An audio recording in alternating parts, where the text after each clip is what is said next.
खोपोलीत प्रभाग क्रमांक 10 मध्ये आमदार महेंद्र थोरवे यांच्या हस्ते विविध कामांचे भूमिपूजन।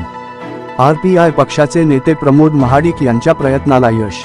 खोपोली नगरपरिषद हद्दीत निवडणुकीचे वारे वाहू लागले आहे, त्यामुळे निवडणुकीच्या तोंडावर शनिवार दिनांक 1 नोव्हेंबर रोजी प्रभाग क्रमांक 10 मधील यशवंत नगर येथील परिसरात कर्जत खालापूर मतदारसंघाचे लोकप्रिय आमदार महेंद्र थोरवे यांच्या माध्यमातून तसेच Republican Party of India Athawale पक्षाचे रायगड जिल्हा युवक अध्यक्ष प्रमोद महाडिक यांच्या प्रयत्नांतून वैशिष्ट्यपूर्ण योजनेअंतर्गत व दलित वस्ती योजनेअंतर्गत विविध कामांचा भूमिपूजन सोहळा आमदार महेंद्र थोरवे यांच्या हस्ते पार पडला।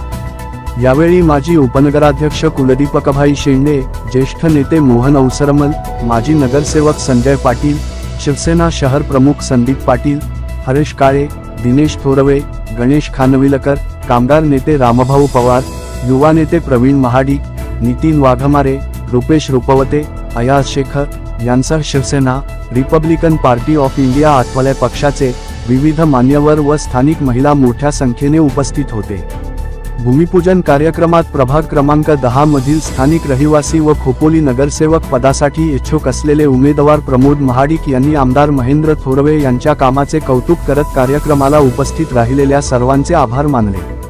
तसेच आमदार महेंद्र थोरवे यांनी सुद्धा आपल्या भावना व्यक्त करताना प्रमोद महाडिक यांचे कौतुक करत माजी उपनगराध्यक्ष कुलदीपकभाई शेंडे यांची नगराध्यक्ष पदाची उमेदवारी जाहीर करत एकत्र काम करून आपले सर्व उमेदवार निवडवून आणायचे आहे, तेव्हाच खऱ्या अर्थाने विकास होईल म्हटले।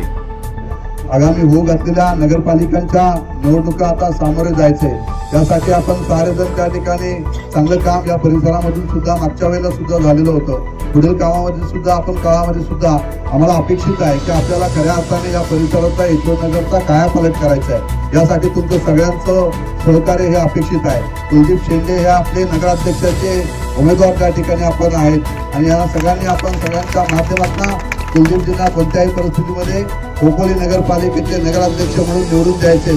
त्याचबरोबर या ठिकाणचं 10 नंबर वार्ड यशवंत नगरचा आहे, या ठिकाणी 3 नगरसेवक म्हणून निवडून जाणार आहेत आणि हे तिन्ही वेळ आपल्या या संपूर्ण यशवंत नगर आणि या संपूर्ण फाट्यावरच्या सगळ्या परिसराचा डेव्हलपमेंट करण्याचं काम या माध्यमातून सगळ्यांचं होणार आहे।